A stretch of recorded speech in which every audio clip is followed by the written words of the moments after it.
kita tidak cukup hanya hadir mendengar, akan tetapi harus ada pesan. Kita harus mendapatkan buah dari perkumpulan kita, dari peringatan kita, sehingga buah inilah yang akan mendorong kepada kita menjadi manusia yang lebih baik, menjadi manusia yang semakin rindu akan Rasulullah sallallahu alaihi wasallam.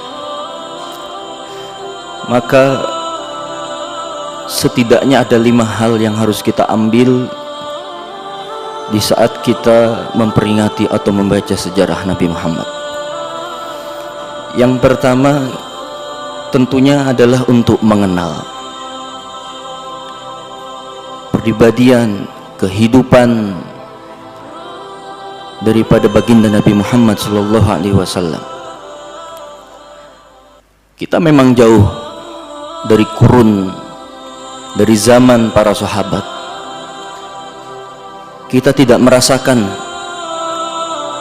apa yang dialami oleh para sahabat di saat mereka hidup dengan Rasulullah sallallahu alaihi wasallam. Akan tetapi itu tidak menghalangi untuk kita mengenal lebih jauh, kita mengenal lebih dekat. Bahkan kita bisa merasakan apa yang dirasakan oleh para sahabat di zaman tersebut.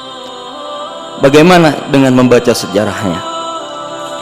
Dengan kita membaca sejarah yang ditulis para ulama, maka seakan-akan kita hidup lagi bersama Rasulullah SAW.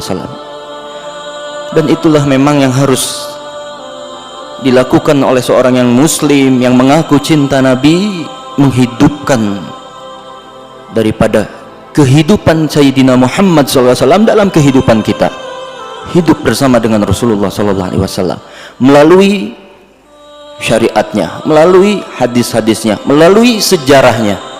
Itulah yang akan memperlihatkan kehidupan beliau. Itulah yang akan mengenalkan kepada kita, menjadikan kita tahu detik-detik, menit, jam, waktu kehidupan Nabi Muhammad sallallahu alaihi wasallam. Sebagai orang yang mencintai Nabi tentunya harus mengenal. Kalau mengaku dengan Nabi, cinta dengan Muhammad, tapi tidak kenal sejarahnya, tidak tahu wanita-wanita siapa yang menyusui Nabi Muhammad, siapa saudara-saudara Nabi yang satu rodo, bagaimana Nabi Muhammad SAW hidup, bagaimana beliau berjuang, bagaimana beliau berdakwah, bagaimana memiliki akhlak yang mulia. Kalau kita mengaku sebagai pecintanya, maka kita akan mengenal secara detail detik daripada kehidupan baginda Nabi Muhammad SAW. Maka perlu kita membaca banyak kitab sejarah, dan sudah banyak buku-buku yang sudah diterjemahkan dalam bahasa Indonesia, seperti Fikih Sirahnya karya Syekh Muhammad Sa'in Ramadan Al-Buti, atau Al-Insan Kamil karyanya Abuya Sayyid Muhammad bin Alwi Al-Maliki. Itu sudah ada terjemah Indonesianya, dan masih banyak ratusan bahkan ribuan kitab yang menulis sejarah Nabi. Dan sebagai kita orang yang mencintai Nabi Muhammad tidak akan pernah bosan membaca daripada sejarahnya Rasulullah sallallahu alaihi wasallam, sehingga kita merindukan Nabi, kita mencintai Nabi. Sementara kita tidak melihat Nabi, sementara kita tidak berkumpul dengan Nabi, apa yang perlu kita lakukan? Maka mengenang sejarahnya. Dan itulah yang dilakukan kaum muslimin di Indonesia khususnya, sehingga setiap peristiwa agung, peristiwa besar, sejarah dari Rasulullah SAW selalu mengadakan peringatan, selalu ada acara. Itu semua adalah bagian bagaimana kita mengekspresikan cinta kita kepada Rasulullah, bagaimana kita menggambarkan cinta kepada Rasulullah dengan memperingati hari besar, kejadian istimewa yang dialami oleh baginda Nabi Muhammad SAW. Dan cara pandang kita terhadap sejarah Nabi, jangan sampai kita tertipu dengan beberapa kelompok. Ada beberapa orang penulis dari barat, mereka orang yang tidak iman dengan Nabi, menulis sejarah Nabi, tetapi mereka menulis sejarah Nabi tidak melihat daripada risalah dan nubuwah yang dibawa oleh Nabi Muhammad. Mereka hanya melihat dari sisi kecerdasannya Rasulullah. Mereka melihat dari sisi bagaimana Rasulullah adalah seorang pemimpin. Mereka hanya melihat sisi bagaimana Rasulullah menjadi seorang panglima perang. Itu yang mereka melihat. Mereka melalaikan, mereka sengaja tidak menyebutkan risalah dan nubuwah, yang itu adalah merupakan tugas yang paling utama dari Allah untuk baginda Nabi Muhammad SAW adalah Rasul dan Nabi. Ya, karena memang mereka tidak ingin iman dengan Nabi, mereka tidak ingin percaya dengan Nabi, sehingga risalah dan nubuwah tidak mereka tulis. Mereka hanya menulis sisi kemanusiaan daripada kehebatan Rasulullah SAW. Maka kita jangan membaca buku yang seperti ini, karena ini akan menyesatkan, akan menjauhkan kita dari kenabian Nabi Muhammad. Nabi Muhammad memang manusia, tapi manusia tidak seperti manusia biasa, karena Allah muliakan dengan adanya wahyu, dengan adanya risalah yang membimbing kita kepada jalan yang benar. Itulah yang menjadikan beda Nabi Muhammad SAW dengan kita semua. Tentunya Allah memiliki tujuan di saat mengutus seorang rasul dari manusia agar kita mudah untuk mengikuti. Tidak ada alasan bagi kita untuk tidak bisa mengikuti, karena Nabi Muhammad adalah manusia, bukan malaikat. Makanya yang harus buah yang kita ambil kedua dari peringatan, dari membaca sejarah Nabi, agar kita punya qudwah, punya petunjuk, sekarang bisa disebut role model, agar kita mudah di saat kita hidup berkeluarga, hidup bersama umat, hidup memiliki tetangga, bagaimana kita berperilaku, bagaimana kita bermuamalah, bagaimana kita berinteraksi. Itu semua adalah tergambar dalam sejarah baginda Nabi Muhammad. Maka yang baca sejarahnya Nabi, mereka akan tahu bagaimana berakhlak yang mulia, bagaimana bertetangga, bagaimana kita memperlakukan orang tua, bagaimana orang tua mendidik anak, bagaimana seorang pemimpin harus memimpin umatnya. Itu semuanya ada dijelaskan dalam sejarah Nabi. Itu semua petunjuknya sangat jelas, sehingga ketika kita membaca sejarah ini, kita akan tahu, kita punya gambaran. Karena manusia jika tidak memiliki qudwah yang seperti ini, dia tidak akan tahu, dia tidak akan mengerti bagaimana kita harus hidup, bagaimana kita harus memperlakukan orang lain. Maka kita butuh petunjuk, butuh hidayah, butuh model, butuh qudwah. Dan qudwah kita adalah Sayyidina Muhammad sallallahu alaihi wasallam.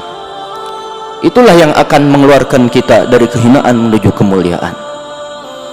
Karena dengan membaca sejarah Nabi, kita akan tahu seluruh kemuliaan, keagungan akhlak yang dimiliki oleh Rasulullah SAW. Bagaimana beliau mengajarkan kelembutan. Bahkan dengan seorang Yahudi pun, sebagaimana diriwayatkan dalam sebuah hadis, ketika seorang Yahudi datang kepada Rasulullah mengucapkan as-samu, dia tidak mengucapkan assalamu, tapi as-samu. Sam itu artinya kematian, kematian bagi engkau wahai Muhammad. Saat Sayyidina Aisyah mendengar ini marah, wa'alaikumussalam wa la'nah. Dijawab oleh Sayyidah Aisyah, semoga bagi engkau laknat dan mati juga. Tapi apa yang dilihat coba di saat Rasulullah SAW mendengar jawaban tersebut? Biarkan wahai Aisyah, ini akhlak mulia dari Rasulullah. Beliau mendahulukan maaf, sebagaimana perintah dari Allah Subhanahu wa ta'ala, agar menjadi seorang yang maaf.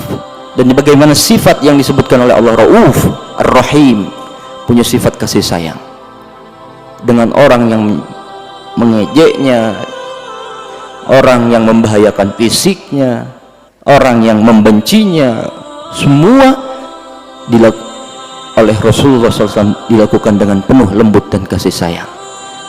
Karena itu adalah manhaj daripada Rasulullah. Dari dakwah baginda Nabi Muhammad adalah menginginkan kebaikan kepada seluruh umat manusia. Rasulullah tidak ridho satu orang pun ada yang masuk ke dalam api neraka. Rasulullah tidak ridho ada satu orang pun yang tidak kenal dengan iman, tidak kenal dengan Rasulnya, jauh daripada hidayah Allah Subhanahu wa ta'ala. Makanya beliau punya sifat harisun, tidak ridho. Makanya beliau menghabiskan tenaga, mengorbankan nyawanya demi untuk memberikan petunjuk kepada kita semua. Meskipun banyak penolakan daripada orang-orang yang memusuhi dan tidak senang dengan dakwahnya Nabi Muhammad, seperti yang terjadi di Taif, sampai datang malaikat menawarkan agar menumpahkan gunung kepada mereka kaum yang telah mencelakai Rasulullah, tapi Rasulullah tidak menginginkannya. Justru Rasulullah mendoakan, Allahumma hdi qaumi fa innahum la ya'lamun. Tunjukkan ya Allah, berikan petunjuk kepada kaumku, sesungguhnya mereka tidak, karena mereka tidak kenal denganku, sehingga mereka memperlakukan perlakuan buruk kepada kami. Bahkan Rasulullah berharap ayakhruja min aslabihim man ya'budullaha. Rasulullah berharap meskipun orang tuanya tidak menyembah Allah, tidak mau beriman kepada Rasulullah, Rasulullah berharap agar keturunan mereka, kalau mereka mungkin tidak ditaklirkan iman, Rasulullah berharap turunan mereka yang kenal kepada Allah, turunan mereka iman kepada Rasulullah SAW. Ini sifat yang dimiliki oleh Rasulullah, ingin menyampaikan kebaikan kepada seluruh umatnya. Maka ini manhaj yang harus kita pegang. Kita tidak menginginkan satu orang pun masuk ke dalam api neraka. Di saat kita memandang ahli maksiat, maka kita tidak memandang dengan merendahkan dia, menganggap dia ahli neraka. Justru timbul dalam diri kita kasih sayang, keinginan bagaimana kita menyelamatkan dia. Di saat kita melihat orang yang tidak memiliki keimanan, maka timbul dalam diri kita bagaimana kita bisa menyampaikan kebenaran kepada mereka. Itulah rahmat daripada seorang yang di dalam hatinya memiliki kecintaan, memiliki rahmat seperti yang dimiliki oleh baginda Nabi Muhammad SAW. Karena Nabi Muhammad sendiri merupakan rahmat. Innama anna rahmatun muhda wa ma arsalnaka illa rahmatan lil alamin. Rahmat beliau bukan hanya dirasakan oleh manusia, tapi rahmat dirasakan oleh hewan, dirasakan oleh benda mati sekalipun mereka memiliki perasaan. Yang kita tahu, benda mati ini tidak punya perasaan. Dia tidak bisa merasakan sakit, tidak bisa menangis, tidak bisa merasakan sedih. Tapi ini khususiyah, keistimewaan baginda Nabi, maka benda mati mereka bisa memiliki perasaan. Para hadirin semuanya pernah mendengar pastinya cerita sebatang kayu yang menangis, yang biasanya dibuat sentuhan oleh Nabi, kemudian beberapa waktu karena Nabi ada yang membuatkan mimbar lalu dipindahkan. Maka di saat Nabi menyampaikan khutbah, tiba-tiba terdengar tangisan. Ternyata setelah, dan ini riwayat mutawatir, diriwayatkan oleh banyak para sahabat, tidak satu sahabat, mereka seisi masjid mendengar.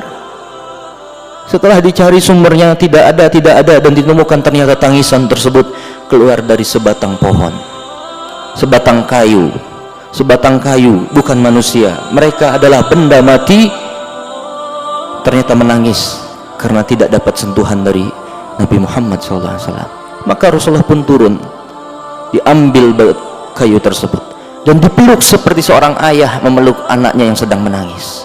Maka terdiamlah. Ini adalah benda mati. Sehingga Sayyidina Hasan Al-Basri di saat meriwayatkan hadis tersebut, di setiap kali beliau meriwayatkan hadis dan cerita ini, beliau berderai air mata. Bagaimana sebatang pohon, benda mati, memiliki kerinduan yang luar biasa kepada Rasulullah, sedangkan kita umatnya, sedangkan kita manusia yang diciptakan oleh Allah memiliki perasaan, akal dan sebagainya. Kalau kita tidak ada rindu dengan Nabi Muhammad, alangkah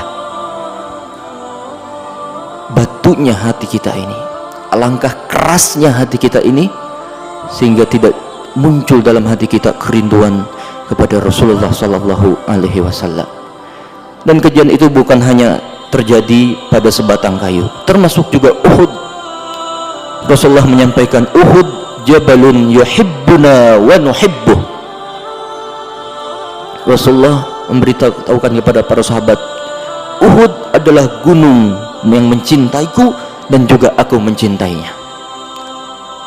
Bukankah Uhud itu adalah gunung, benda mati, tidak punya perasaan, akan tetapi keistimewaan daripada baginda Nabi Muhammad SAW benda mati Allah hidupkan sehingga mereka punya perasaan kerinduan dan cinta terhadap baginda Nabi Muhammad SAW. Maka jangan sampai kita lebih hina daripada sebatang kayu. Kita jangan sampai menjadi hina daripada gunung yang mereka punya kerinduan dan kecintaan kepada Nabi Muhammad SAW. Dan itu kecintaan ini akan semakin tumbuh kalau kita terus sering membaca sejarah Nabi. Kita dekat dengan Nabi melalui daripada membaca akhlak-akhlak dari beliau, syama'ilnya, fisik, sejarah daripada fisiknya, sejarah daripada akhlak baginda Nabi Muhammad SAW. Itu yang akan menumbuhkan kita. Kemudian yang ketiga, sejarah Nabawi itu juga merupakan penerang, penjelasan terhadap ayat-ayat yang ada dalam Al-Quran, sehingga para ulama di saat mereka tidak mengerti, kurang memahami daripada ayat yang ada di dalam Al-Quran, mereka kembali kepada sejarah daripada Nabi Muhammad. Karena itulah perjalanan daripada Rasulullah semuanya menjelaskan yang ada di dalam Al-Quran. Ayat yang ada di dalam Al-Quran, ketika para ulama belum bisa memahami daripada ayat tersebut, maka mereka akan kembali kepada sejarah baginda Nabi Muhammad. Maka sejarah ini sangat penting. Kemudian yang keempat, sejarah Nabi akan menambah keilmuan kita terhadap Islam. Karena sejarah Nabi Muhammad itu menjelaskan akidah, bagaimana keyakinan kita kepada Allah, bagaimana keyakinan kita kepada Rasulullah. Itu semua ada di dalam akidah, di dalam sejarah Nabi. Kemudian syariat, fikih, hukum, bagaimana kita beramal, itu juga termasuk ada di bagian sejarah baginda Muhammad SAW. Kita bisa mengambil ilmu fikih, hukum daripada sejarah baginda Nabi Muhammad SAW. Makanya Syekh Ramadan Al-Buti punya kitab fikih sirah. Beliau banyak setelah menjelaskan sejarah-sejarah Nabi, lalu beliau menyimpulkan hukum apa yang bisa diambil dari sejarah ini, sehingga di saat kita baca sejarah Nabi, pengetahuan kita terhadap akidah, keyakinan, pengetahuan kita terhadap hukum itu semakin bertambah. Termasuk yang ketiga adalah akhlak, tasawuf, ihsan. Itu termasuk juga ada di dalam sejarah Nabi Muhammad. Sehingga apa yang kita butuhkan dalam kehidupan ini semua ditulis, semua ada di dalam sejarah baginda Nabi Muhammad SAW. Sehingga kita tahu bagaimana kita melangkah, sehingga kita punya pegangan manhaj yang harus kita lakukan di saat kita membaca sejarah Nabi Muhammad SAW. Dan yang terakhir, bahwa yang harus kita ambil adalah manhaj atau metode bagaimana dakwah seorang Nabi. Itu sangat penting bagi seorang dai, bagi seorang yang terjun di dunia dakwah. Mereka harus mengambil bagian daripada sejarah Nabi agar kenal, agar tahu bagaimana Rasulullah berdakwah, bagaimana kesabaran beliau di dalam berdakwah. Nah, kebanyakan dari kita tidak sabar untuk menunggu hasil. Dan itu adalah bukan daripada manhaj Nabi. Karena keberhasilan itu adalah bukan kita yang menentukan, tapi Allah Subhanahu wa Ta'ala. Kewajiban kita adalah menyampaikan kebenaran, menyampaikan kebaikan, menyampaikan ajaran yang ada dalam Islam. Adapun petunjuk itu adalah murni dari Allah Subhanahu wa Ta'ala. Kita hanya jalan. Kita bukan yang menentukan orang ini dapat hidayah atau tidak. Kita bukan yang menentukan orang ini beriman atau tidak. Itu ditentukan oleh Allah Subhanahu wa Ta'ala. Kita hanya sarana menjalankan jalan sebagaimana yang dilakukan oleh Rasulullah SAW. Bagaimana sabarnya beliau di saat di Mekkah 13 tahun. Hanya berapa segelintir sahabat yang beriman dengan Nabi Muhammad SAW. Tapi setelah beliau ke Madinah, beliau bersabar. Fisik beliau cacian, hinaan, berbagai hal beliau hadapi dengan penuh kesabaran. Sehingga kalau seorang dai membaca sejarah Nabi, dia akan tahu apa yang dia lakukan sungguh jauh tidak sebanding apa yang dialami oleh Rasulullah SAW. Sehingga dia tidak putus asa. Dia tidak akan mengeluh karena tidak ada bandingannya dengan perjuangan daripada Rasulullah. Begitu memang bil manhaj, bagaimana Rasulullah memperlakukan kepada umatnya, bagaimana interaksi beliau dengan para sahabatnya, dengan kaum muslimin secara umum, dengan umatnya. Itulah kemudian kita akan mendapatkan ilmu daripada sejarah baginda Nabi Muhammad SAW, yang kemudian seharusnya peran daripada sejarah Nabi adalah bisa membangun daripada umat ini. Kita saat ini merasakan bahwa umat Islam dalam keadaan lemah, tapi agama tidak akan lemah. Yang lemah adalah umatnya, pemeluknya kita, bukan karena Islamnya, tapi karena kita yang jauh daripada penunjuk Nabi. Semakin kita jauh, maka semakin kita lemah dalam berbagai aspek kehidupan. Dalam ekonomi kita lemah, dalam semua keilmuan kita lemah. Kita terus bergantung kepada negara-negara lain. Negara-negara Islam di bawah naungan atau di bawah cengkraman daripada negara-negara kuat, yang tentu penyebabnya adalah karena kita berada pada posisi umat yang lemah, disebabkan karena kita jauh daripada sejarahnya Nabi Muhammad. Maka jika umat ini sudah didekatkan dengan sejarah Nabi, maka yang muncul adalah menjadi umat yang kuat, menjadi umat yang bisa memimpin dunia sehingga bisa menyampaikan kebaikan kepada seluruh dunia ini. Tapi ketika kita lemah, maka justru kita akan menjadi seperti hidangan, dicabik dari kanan kiri, kita diserang dari segala penjuru arah. Dan itu yang kita alami saat ini. Mulai peradaban kita, pergaulan kita, semuanya adalah serangan dari sana sini, ingin menghancurkan daripada umat Islam ini.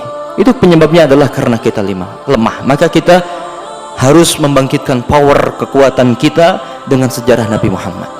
Termasuk kalau kita melihat sejarah Salahuddin Al-Ayyubi yang berhasil menaklukkan, merebut kembali negara Palestina, membebaskan Al-Qudus, itu karena beliau mendidik daripada laskarnya, mendidik tentara-tentaranya dengan sejarah dan mencintai Nabi Muhammad SAW.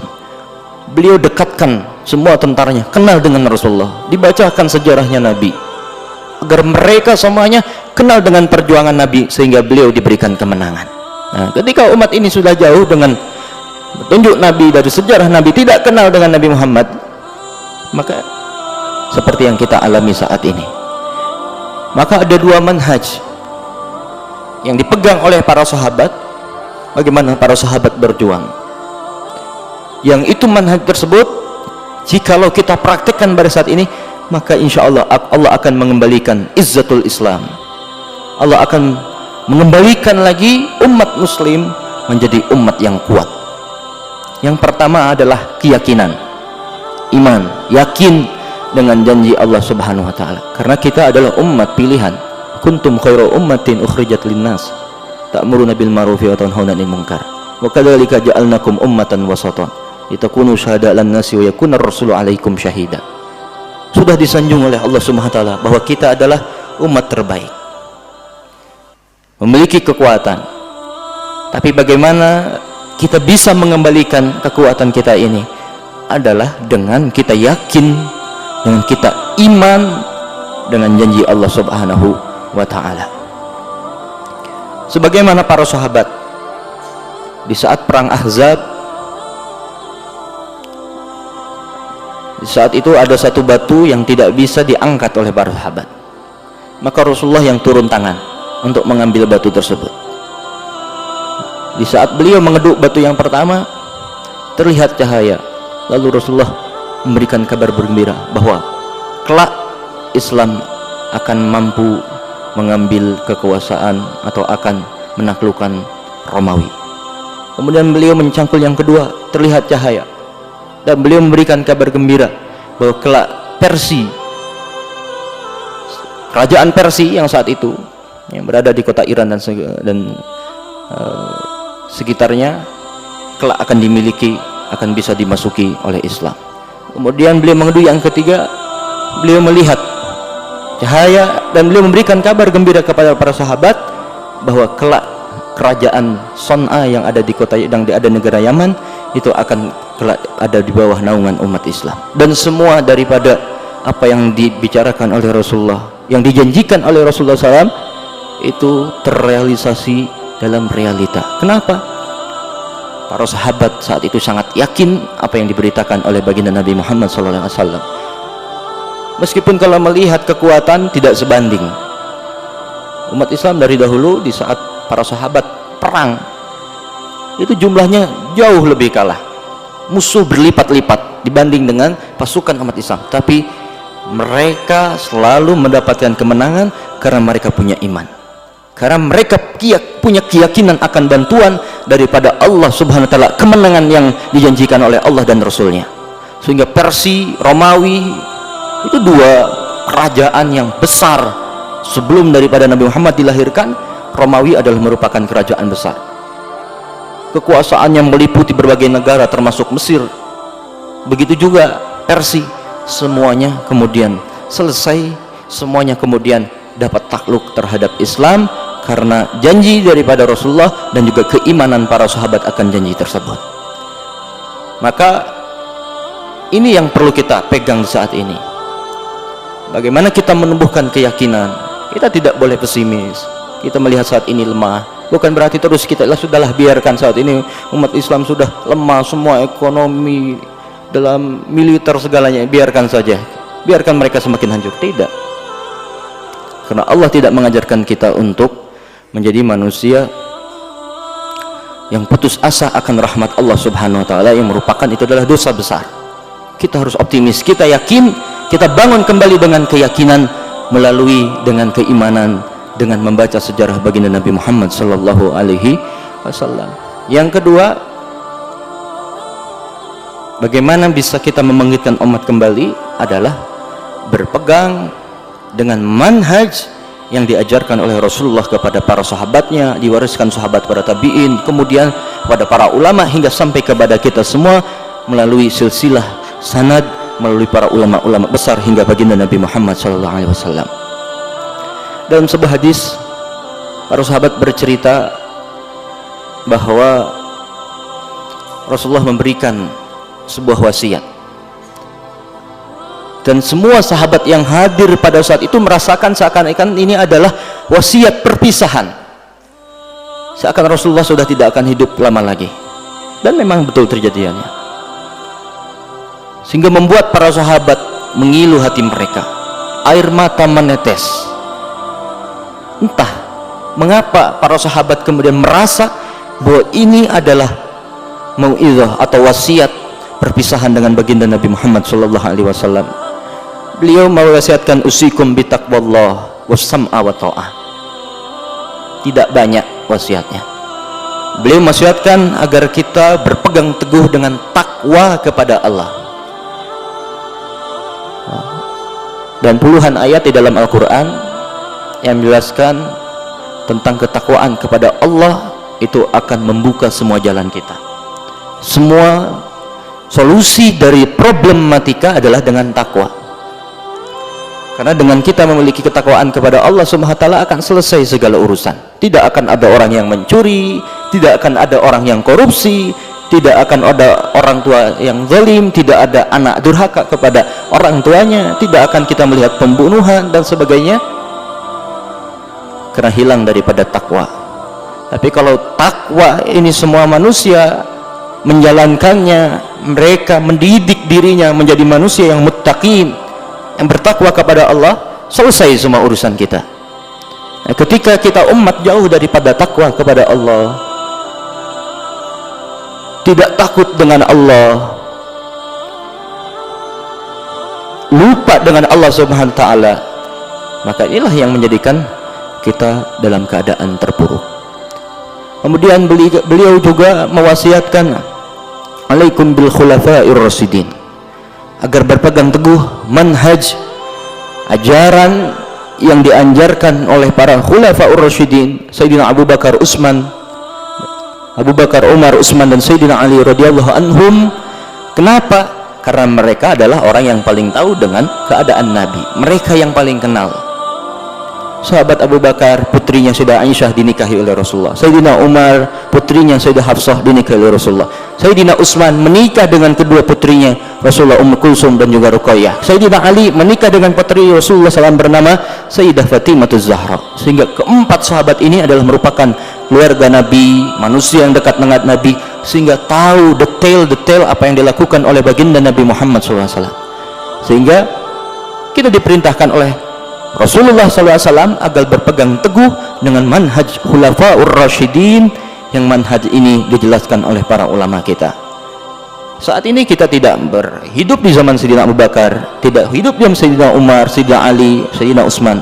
Kita jauh dari hidup daripada zaman mereka, tapi kita punya para sahabat yang tahu bagaimana manhaj para sahabat-sahabat mulia tersebut, sehingga kita tidak boleh jauh daripada ulama-ulama yang mengamalkan ilmunya, ulama-ulama yang bertakwa, ulama yang takut kepada Allah Subhanahu wa taala, karena mereka yang mengerti daripada manhaj khulafaur rasyidin. Ketika kita berpegangan dengan mereka, kita berdekat kepada mereka, itulah yang akan menuntun kita semua ke jalan yang ditunjukkan oleh Allah Subhanahu wa taala, sehingga kita bisa mendapatkan kebahagiaan di dunia akhirat. Itulah yang manusia itu yang mencari adalah as-sa'adah fid dunya wal akhirah, hidup bahagia di dunia dan akhirat. Itu yang diinginkan oleh seluruh manusia, siapapun orangnya, apapun pekerjaannya, apapun profesinya, apapun agamanya, mereka menginginkan itu. Nah, di mana kemudian daripada jalan ini adalah jalannya adalah dari hidayah dari Allah, dari petunjuk. Karena agama datang kepada kita semua, yang dibawa oleh baginda Nabi Muhammad adalah untuk memberikan petunjuk jalan kepada kita agar kita bisa selamat di dunia dan di akhirat. Itu yang kita inginkan semuanya, sehingga orang yang jauh dari agama, dia tidak akan kehilangan pegangan, dia tidak akan tahu arah daripada hidupnya. Tapi yang kenal, dekat, tunduk, patuh terhadap syariat dan juga agama, maka ia akan dibimbing oleh Allah Subhanahu wa taala menuju jalan keselamatan dan dunia dan di akhirat. Itulah dua manhaj yang kita ambil daripada sejarahnya Rasulullah sallallahu alaihi wasallam, agar kita memiliki semangat baru, agar kita punya cita-cita yang mulia untuk mengembalikan izzahnya, kemuliaan daripada umat Islam ini.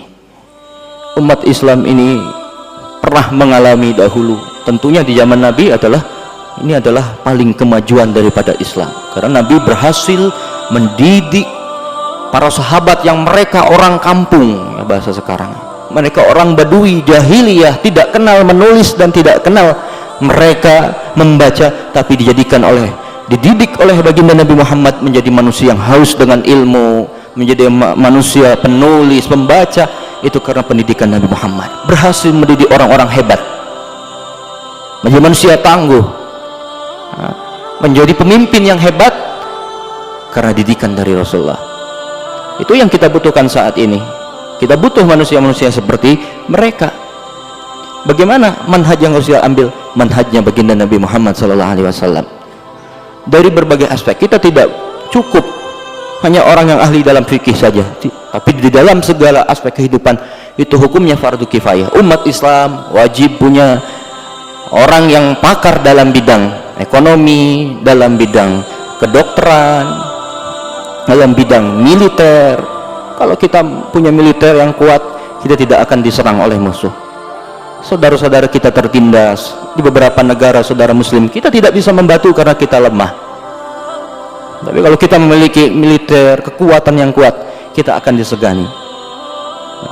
Islam tidak menyuruh agar kita berperang, akan tetapi Islam mewajibkan kita membela daripada nyawa kita, membela daripada agama kita, sehingga kalau ada orang dolim kepada kita semua, kita wajib menghilangkan kedoliman tersebut. Kita wajib berjuang.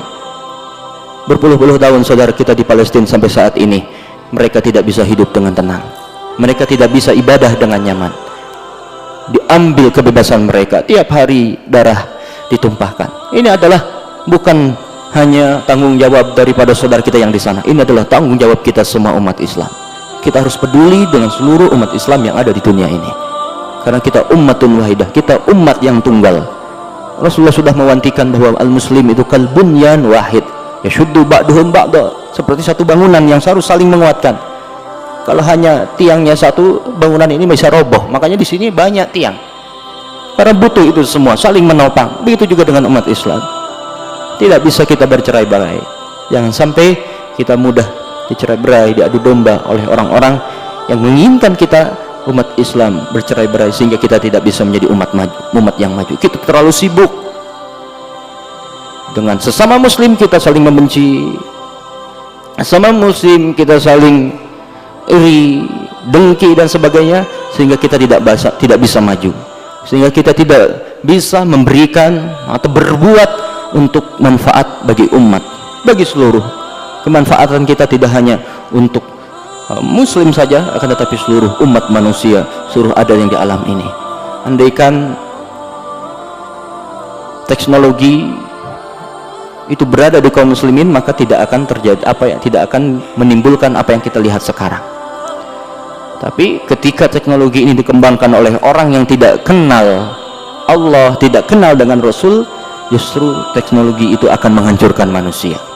Mereka membuat bom nuklir untuk menghancurkan manusia. Mereka membuat pesawat-pesawat canggih berperang untuk menghancurkan manusia. Kenapa? Karena mereka tidak kenal dengan Allah dan Rasulnya. Andaikan hal itu ada di tangan muslim, maka tidak digunakan untuk itu. Kita tidak membenarkan pembunuhan. Pembunuhan hanya terjadi di saat ada peperangan, mereka kelompok-kelompok yang menyerang kaum muslimin, memusuhi Islam dengan menyerang kepada kaum Islam, baru saat itulah kita diperbolehkan menumpahkan darah. Selain itu, pertumpahan darah merupakan dosa yang sangat besar di dalam Islam. Islam itu sangat menjaga daripada kehormatan manusia, daripada jiwa manusia, yang itu tidak diajarkan oleh banyak daripada peradaban-peradaban yang lain. Maka daripada yang kita ambil dari sejarah Nabi Muhammad SAW, keluar dari bulan Maulid Nabi bukan berarti kita berhenti, bukan berarti habis. Justru ini adalah untuk mengingat saja, karena manusia itu pelupa, manusia itu pelupa, mudah lupa. Makanya kita ingatkan dengan peringatan-peringatan yang ada di hari atau di bulan Maulid ini dengan sejarah Nabi. Tapi bukan berhenti di situ. Ini adalah untuk membuka, mengingatkan agar kita ke depan selalu mengingat. Pada bulan setelahnya kita terus justru semakin memperbaiki, karena muslim yang baik adalah orang yang selalu memperbaiki hari-hari berikutnya. Hari ini harus baik dengan kemarin, besok harus lebih baik dengan sekarang. Kemarin baca sholawat 100 kali, hari ini harus ditambah jadi 200. Hari ini 200, besok menjadi 500 dan segalanya. Kalau kemarin saya baru bisa hanya meniru akhlak Nabi dengan tetangga, sekarang kita tambah meniru akhlak Nabi bagaimana memperlakukan kepada suami istri, istri dengan suaminya, anak kepada orang tua kepada anaknya, tetangga, dan kepada seluruh umat baginda Nabi Muhammad SAW.